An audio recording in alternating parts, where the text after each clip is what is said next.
What is up, ladies and gentlemen? My name is Aphex Wolf, aka Personal Unicorn on PlayStation Network.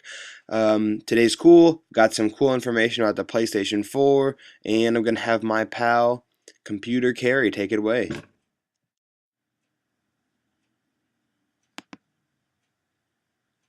Sony has thus far confirmed a number of specs for its upcoming PlayStation 4, PS4 console, including 8GB GDDR5 RAM chip accelerated processing unit CPU, x86 64-bit Jaguar CPU cores and 18 next-generation AMD GPU Radeon-based compute units.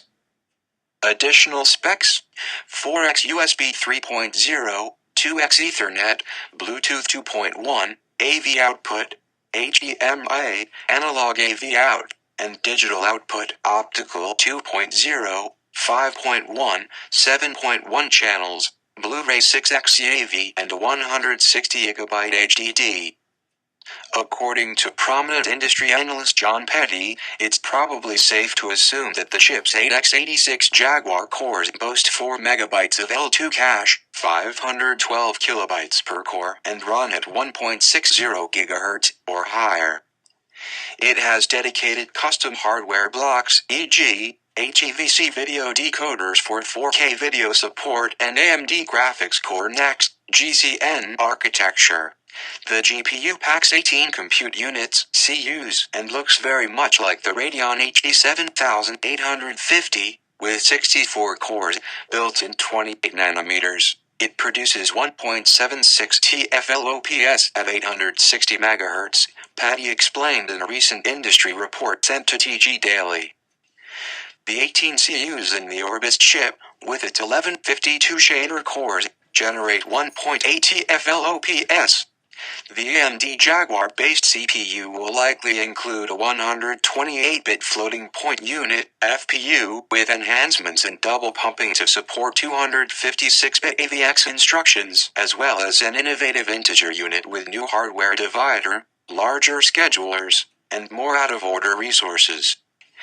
Patty also noted that the PS4 was likely to run a custom version of Linux, while supporting OpenGL 4.3 with some special extensions, e.g., for gesture, which Sony will probably continue to call PSGL. Sony has definitely raised the bar for console suppliers.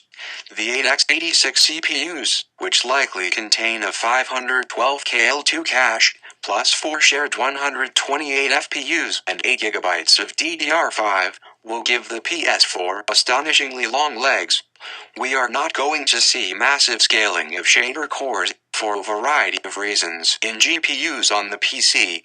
I think they will reach asymptote at about 3000, wrote Petty.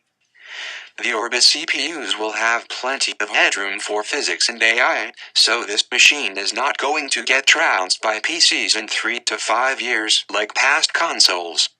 It may not be able to do what $3,000 worth of Titans in a $2,000 PC can do, but then it won't cost $5,000 either. So on a flops dollars basis, or FPS dollars basis, this machine is going to look mighty good. Indeed, says Petty, we will probably top out at maybe 3,000 shaders by 2015-2016. That only gives the PC, the very expensive high-end PCs, a 3-1 advantage in processor count over a consumer device. Add to that the challenge of actually using all those processors and getting speed up out of them, and you'll see a game console like the PS4 show very well for a long time to come. In short, AMD has not built an APU like Orbis for anyone else in the market, and it is by far the most powerful APU AMD has built to date. AMD is now in the customization business. They always were, when it came to consoles. This is part of AMD's flexible system-on-chip strategy, he added. Meanwhile, Wedbush analyst Michael Pachter says he believes Sony's upcoming PlayStation 4 video game console will carry a price tag of $400, $449. We remain confident that the new console will have a lower initial MSRP than the PS3, which had a lofty starting price of $599 that we believe negatively impacted its long-term popularity, Pachter opined in a recent industry note. The analyst also noted that unlike graphic jump from standard to HD, PS2 to PS3, the transition from the PS3 and PS4 would not have significant impact on development budgets. The smaller jump in graphics this cycle, coupled with the PC-based architecture, should result in a smaller incremental increase in game development spending by the publishers than in prior console cycles, Pachter explained. Although the PS4 will likely be able to play games at higher frame rates than its predecessors, we believe publishers will be reluctant to significantly increase their development budgets to maximize game frame rates, as the improvement will be largely unnoticed by many gamers. As you can see, that was very hard to understand. I was just being very lazy, did not feel like speaking today. So that is some new information about the PlayStation 4 and price ranges. That's just some analysts. I don't even believe any of them what they're going to say. So if you like this video, slap the like button really hard, nuts. Get that thing going. Like, subscribe to my channel. I'm going to 1,000 subscribers and I'm going to be announcing some sort of competition. Please let me know if you are interested in joining this competition, or not competition, but it's going to be a contest of many sorts. So when I get to 1,000 subscribers, I will be posting a video of how to what we're gonna do basically. Okay, so see you guys later, and this has been a great new day, I guess. Maybe.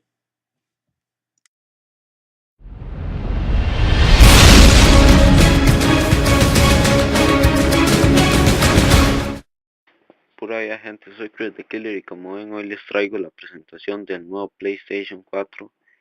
Y bueno, en cuanto al diseño, para mi gusto no está mal, es un diseño elegante y versátil y me parece mejor que el del nuevo Xbox. Y en cuanto a funcionamiento, son prácticamente iguales, aunque al final la ventaja la tomó el PlayStation 4 debido a los precios.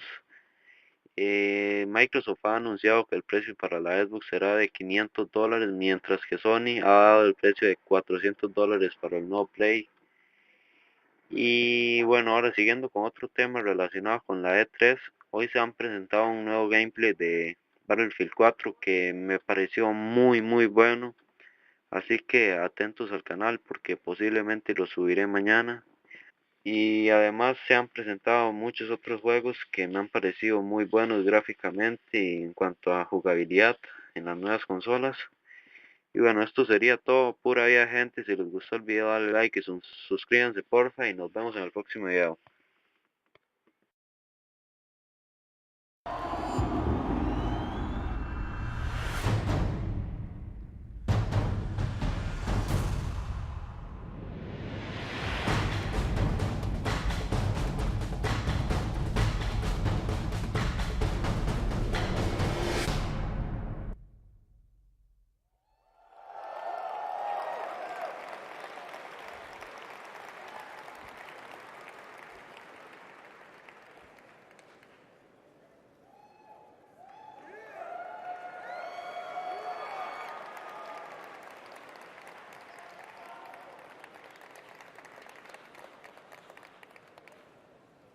The product designer, Sumisa, and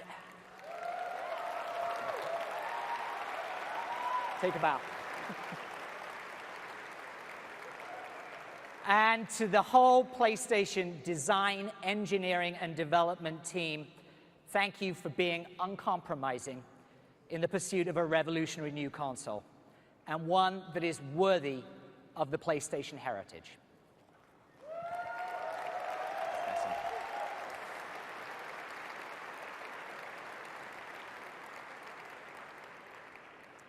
This is a completely new platform and in many ways represents a completely new PlayStation.